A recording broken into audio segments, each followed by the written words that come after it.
Welcome back, everyone, to our lesson, our sermon, our teaching, our demonstration of a divine marriage relationship.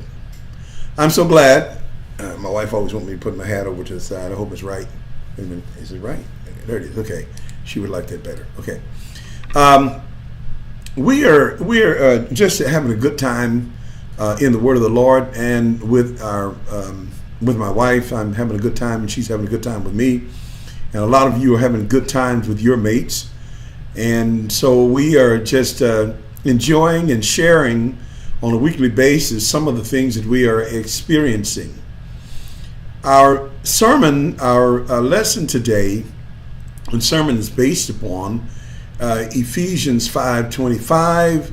Husbands, love your wives as Christ loved the church and gave himself for it.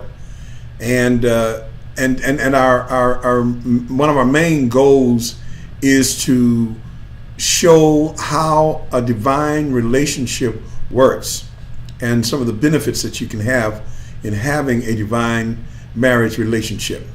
And some of our themes that we have discussed one was how to love our mates, a husband love their mates unconditionally. And we base this upon the scriptures. We use Christ in the scriptures as our example in Romans chapter 8, where the Word of God said that nothing can separate us from His love. He would let nothing separate us from His love. And so this is going to be one of the themes we're going to revisit in this particular lesson, is the inseparable love. The inseparable love. And I want to talk about the inseparable love of a man for his wife. And I want to talk about it in terms of loving your mate wholly. Loving them wholly. And when I say loving them wholly, is that I want us to understand that to love someone wholly is to love them completely for their complete personality, not just for an immature level love like some people do when they meet someone. They go out and they have sex with them and all this kind of stuff, and then they're just on that level. But I'm talking about loving. All right, there we go. More in the center there. Loving your mate for their complete self. The complete self. All of the things that you have to mature to get to this point. But I think that all of us should be on the way. Okay, it's going to require maturity to do that. Okay, make sure I add that to my notes here. All of us should be on our way, even when you first get married and you're excited. And I think this will even help the younger couples, loving their mate wholly. In other words, loving them as a whole, entire being. The marriage as an entire package, an entire person that you have married. The entire person. That is every aspect of that person. You have married and you love every aspect of them. Okay, now, when I say you love every aspect, what I'm talking about now is I'm talking about romantic love or marital love when I say loving them. But then there's also the aspect of like, okay, where we like certain things about our mates, okay? Today I'm going a little bit deeper, and I'm talking about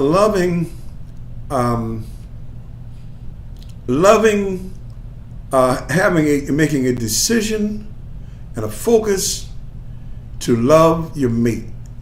You must intend to love. Love can't just be emotional. It can't just be emotional. It can't just be a sexual. You must have made a commitment to love. When you marry that person, you have made a commitment to love. And when we say love, we're not just talking about emotion, but we're talking about a cognitive intent to love. Cognitive, what I mean by that is actually in your mind and in your thinking, you have decided to love. All right? And so in that, making that decision, when you are determined that you're going to do that, and you're determined you're going to maintain that, and you're going to do that no matter what, then you'll act upon that. All right? Because we do have some choices, especially those who are courting. If you're courting, you do have a choice to turn on your love or to turn off your love on the person that you're courting. You can turn it on and say, I'm courting Bill or Mary or whoever, the person you're courting. And you can decide that I like Bill and I like Mary. I'm deciding, when you decide or you accept a marriage engagement, or when the man proposes to the lady and she says yes, what's actually happening there is, or what should be happening is, that I have decided that I'm going to love you. I have decided that you're the one that I can love. Because sometimes the things that we like about people, they can help us to make the decision to love the person. And then there's sometimes before marriage, there's things that we don't like about them that can kill the decision to love them and to get into that kind of commitment with them. But in the marriage relationship, the decision should have already been made that you have decided to love them. And let me go a little bit deeper here with this today and say that there may be some people who are in relationships to where you have the control to love this person, and then you decide that you're going to play around with it, for maybe they did something to you, or maybe you did something to yourself, or maybe you got involved in something you shouldn't be involved in, and it's caused you to fall down on your love commitment. All right? If you're in a marriage and you're there, but you have not tuned up your commitment, then you need to look into tuning up your commitment. Now, I want to say this, that mostly I'm speaking to people who really want a good marriage and people who want to do the right thing and who want a good life. You need to be careful to tune up your commitment. Okay, I'm not talking about these immature people running around with other people. I'm not talking about them. Those people are, something wrong with them people. Okay, and let's keep this in the vein of those who really want a good marriage for right now. Maybe we'll deal with that later on, and maybe there's somebody out there who maybe needs some help dealing with a mate who's doing that, and they really want to be committed. We pray for you, but we don't have no time for foolishness right now. I mean, y'all get that from somebody else. You know, I don't have that kind of time. I'm a person of an age, but I'm golden, but I don't have time for foolishness. But if you decide that you are going to love that person, now what you need to do, if those of you who's your love engine is running funny, you know, if you have a car and it's running funny, then it may need a tune-up.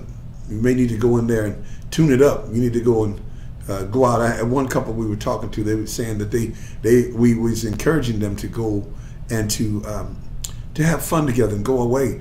And they went away 1 month, and then they had so much fun. They said, we're going every month. We're going somewhere. We're going to get away. We're going to do something. They're tuning up their love, and they're tuning up their relationship. And you might as well, because you ain't got nobody else. You don't have anybody else but your mate. And so you need to tune it up. Tune it up. All right. Now, to make that decision to love, okay, then and love the person. Like I told my wife, I told her, I said, I love, and I didn't know how to express it. And I didn't want to act like I was God or anything like that. But because of what I felt, I told her, I said, I love your very soul. And when I said your soul, what I meant was your being. Your being. In this respect, the soul to me is the being. Your being. and I love your being. And so it doesn't matter to me what happens to you, if you get sick or whatever, or you get a swollen arm or a swollen face or what. I love you, and I'm going to care for you. And you know something? Some men who made that commitment have that sweet, deep, intrinsic, the deep inside love and the decision to love, that knowledge, that cognitive intent to love.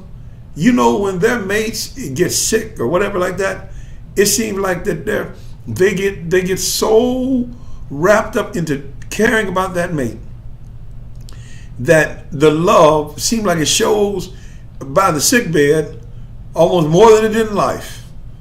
You know, because they're there and they want their baby. They want their baby up. They want their baby well. They want their baby. They don't want their baby in pain. I remember the late Bishop Benjamin T. Moore up in Seattle, Washington said he saw his wife in pain one day.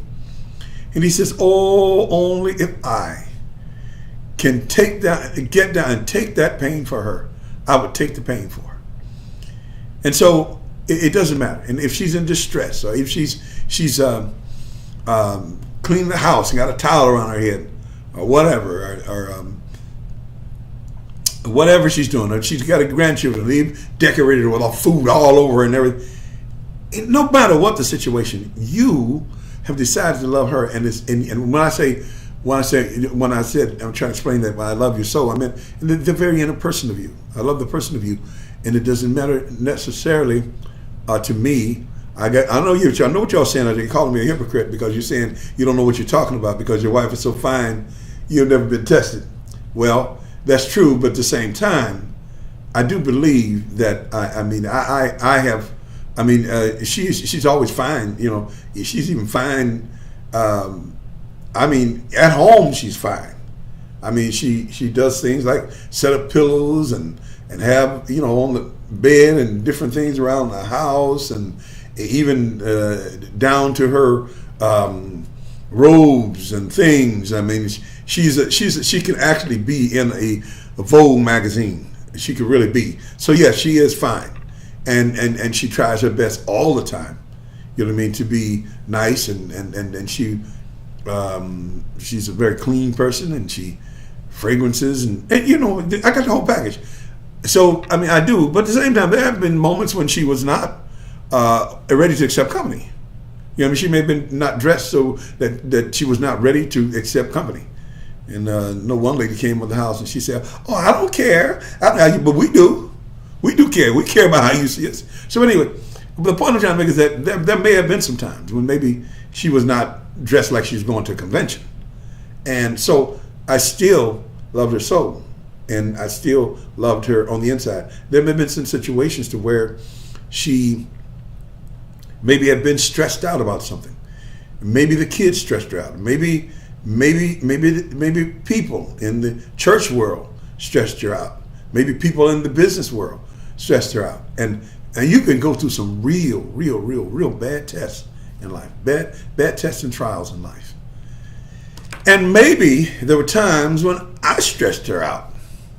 Maybe sometimes I did some things that maybe upset her or made her that she wasn't very happy with, or very didn't make her feel good, you know. And you might go through something like that. I'm not going to sit here and say that every day is going to be apple, ice cream, strawberries on top, and all like that. Every day is going to be sweet rose and milk. I'm not going to say that. That every day and every moment of your marriage is going to be, and the moment itself is going to be perfectly, and nothing irritates you, nothing bothers you. You don't have to exercise any patience. You don't have to exercise any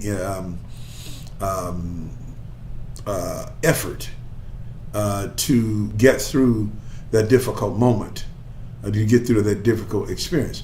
I believe there's some things that all of us can say about our mates, and I know this, a lot of us don't want to hear this, but that maybe what it is something that maybe irritate you, that would bother you, and you handle it better as you mature than you did when you first experienced it.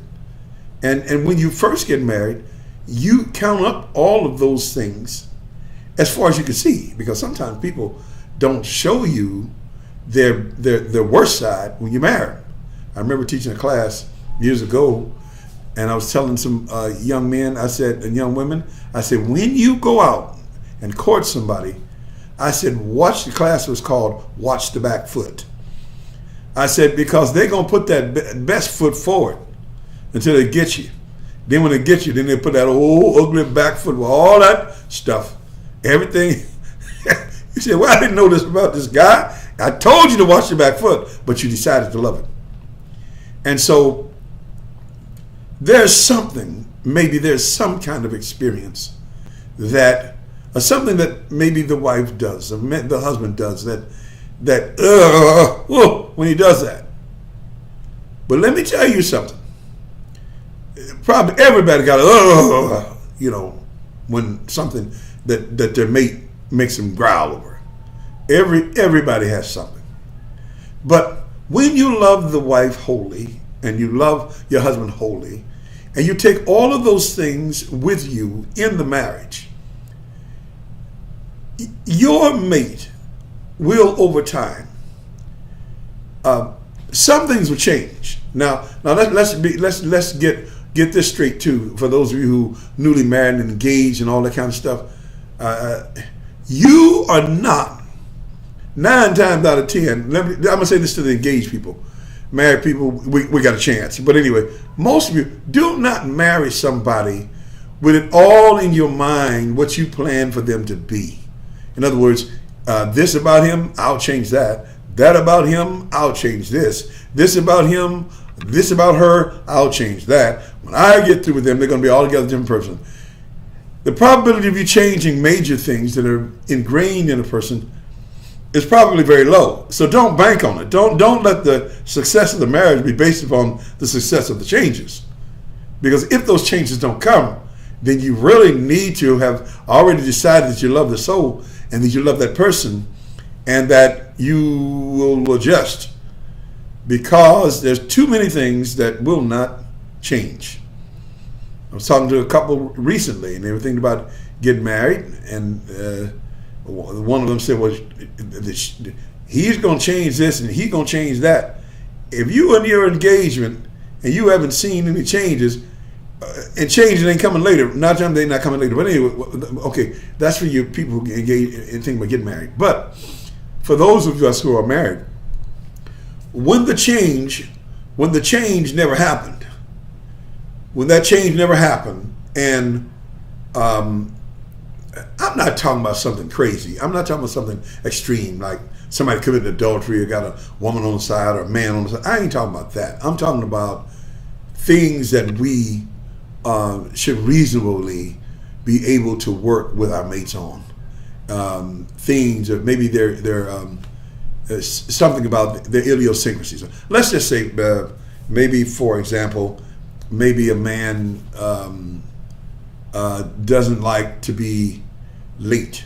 A woman doesn't like to be late, and their mate makes them late, and you want them to overcome it. You want them to do that.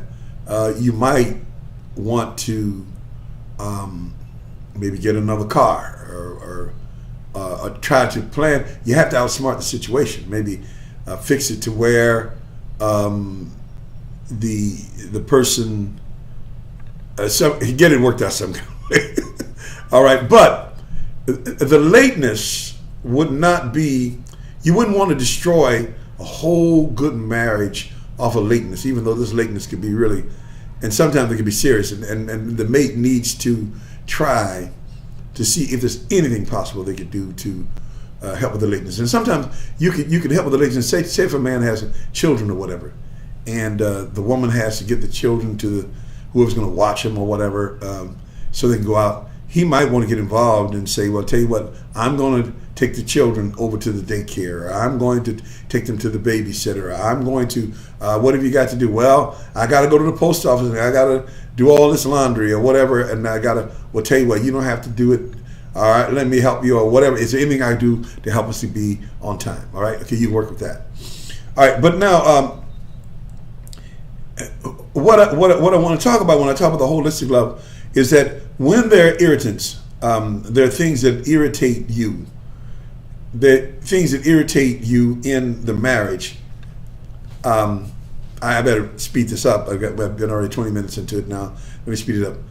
Let me say this to you, that pearls, and I told my wife, I think it was yesterday morning, I told her, I said, and that's the first time I ever told her this, I called her a pearl. I said, you are the pearl of my life. All right? And a pearl is, you all have seen pearls before. They're these little jewelry things. Real pearls. A real pearl is a pearl that was made out of irritation. A real pearl is a pearl that's made out of frustration. Pearls are made from what they call mussels or sea creatures that get something in their get caught under their shell or something, and the irritation of it over time produces a pearl. And these pearls are very valuable. And so what I was trying to tell my wife was that you are the pearl of my life because of all the irritations that you have experienced and all of the things that you have experienced that I have put you through, and the longevity of the time, her being under this massaging of this particular muscle, exercising and patience, and her endurance and her time with me and her faithfulness has made her value a pearl. And she is so valuable and she is so wonderful because of her sticking with me and enduring all of my idiosyncrasies, all of my ridiculousnesses, all of the things that she put herself back to support me. One time I was involved in an election, and she wasn't really for me running for that office. But she said, no, it doesn't matter. I'm putting myself back, and I'm going to do this to support you because this is what you want. And she really supported me. Sometimes your mate, my wife, sometimes she's not really necessarily, what I do is not always necessarily her forte or what it is she is wanting personally for herself, but she does it to help me. She has been irritated by me. She has been irritated by circumstances, maybe financial needs or whatever they are, things that are needed at the house or whatever, the children and all of those things, and then in the ministry, all of the things. I can just hear her voice, and we've got pictures of events and situations we've been in, and she's been there through all of that.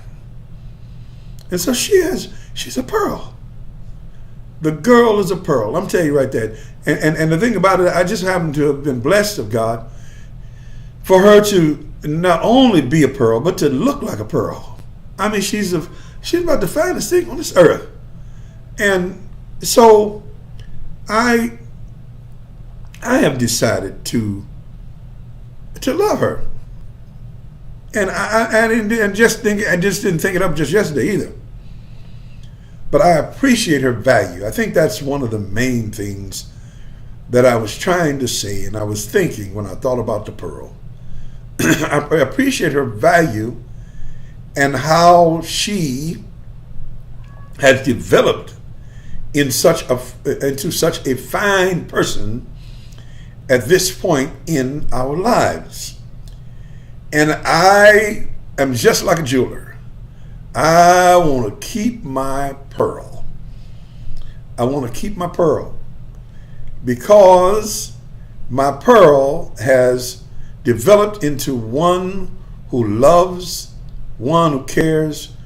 She is the sweetest thing Uh, praise God. This side of heaven and church. In other words, the church is nobody's sweeter than the Lord. But on this side, she is the sweetest thing, and she is faithful. She is kind. She's every day, every day, every day she's doing something to show her love, and a lot of it has developed. We have had misunderstandings. We have had conflicts, but instead of them destroying us, and instead of them destroying her, it turned her into a pearl. Now she has deeper love.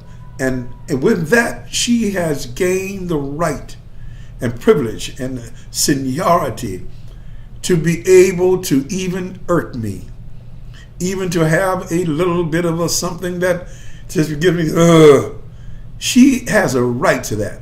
And you know something about people, when people courting people, I don't know if you all remember when you were first courting, how that person that you love, they could do anything they wanted to do, and you would get thrilled about it. But if somebody you wasn't really in love with them, and they do it, you get mad at them. You wish you wasn't around them. But you get your little boyfriend, a little girlfriend, and your boyfriend say, "I want you to do this. I want you," because you're so crazy about that little boy. And you say, "Oh, I gotta go do this for him. Do this for him."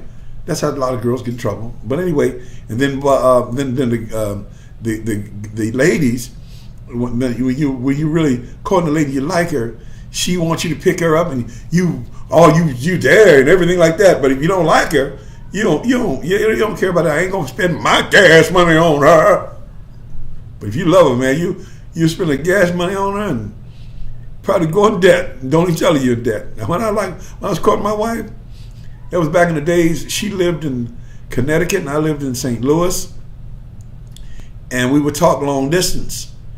And I was an evangelist on the field. I didn't have a lot of money for that, but I didn't let her know because I wanted that girl. That was back in the days when long distance was not like it is now, free and all that kind of. You paid for long distance. Anytime you picked up that phone and called long distance, you paid for every minute. You have to pay for it. We talked up because I was so impressed with her, because I really liked her. I don't care what that phone bill was. That phone bill came up to $1,100. One of the bills was $1,100 and something dollars. But I didn't tell her the bill is $1,100 something dollars. I didn't want her to think I was a cheapskate. Now I don't believe my wife would have thought I was a cheapskate. I think she would have understood and said, "Well, I don't want to." You know what? I'll tell you what she would have done. She said, "Let me send you some money on the bill." That's what she would have done. She had a good job, and that's what kind of person she is. But I didn't want her. I didn't want to do that. But the point I'm trying to make is that sometimes when we're courting people, we need to go all out the way. We'd go in debt. We'd do whatever because we like that person.